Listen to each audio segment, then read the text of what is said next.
So in the verses 54 to 56 in chapter 18,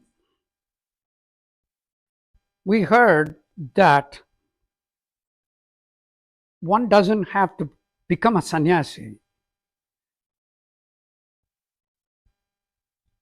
That path is available for those who choose it, but it is an almost impossible path. Those that can take it and achieve it will attain eternal peace. But while we are living in this world and I have to do my duties, I have to survive and have peace of mind. How do I do that? And that is where we were told, keep your mind focused on the divinity. Don't lose sight that that's who you're performing all your actions for. And that's what is being emphasized in the next 3 verses.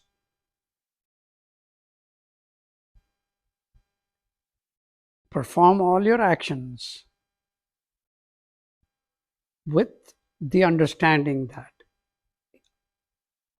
that is being done for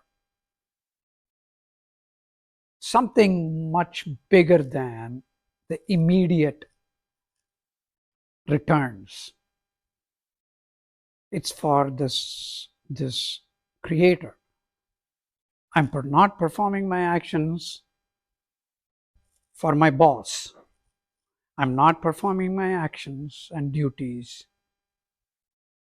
for my family. I'm not performing my actions and duties for myself.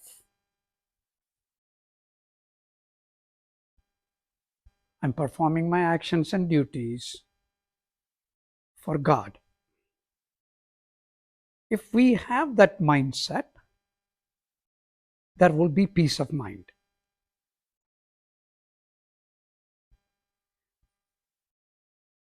However, if we have the arrogance that I'm doing it for me,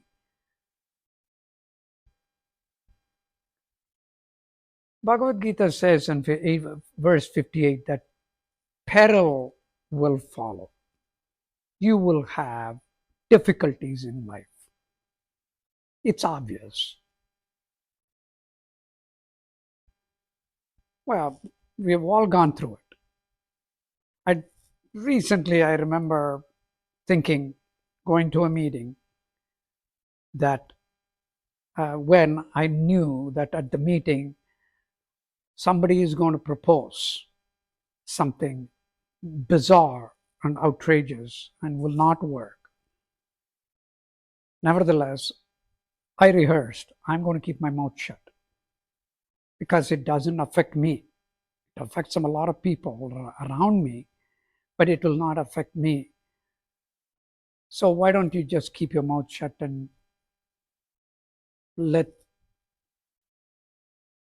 others object to it if they want to. I rehearsed how I was going to keep quiet, not say anything. The meeting started and that idea was proposed. I took a crossword puzzle so that I will completely be suppressing my words, hoping somebody else would object to it.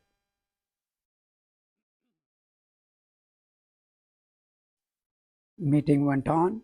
Nobody objected to it. I could see people rolling their eyes, expressing in their emotions disdain, but not saying a word because it came from a leader. Since I prepared out of arrogance and selfishness that it is not going to affect me and I'm going to keep my mouth shut,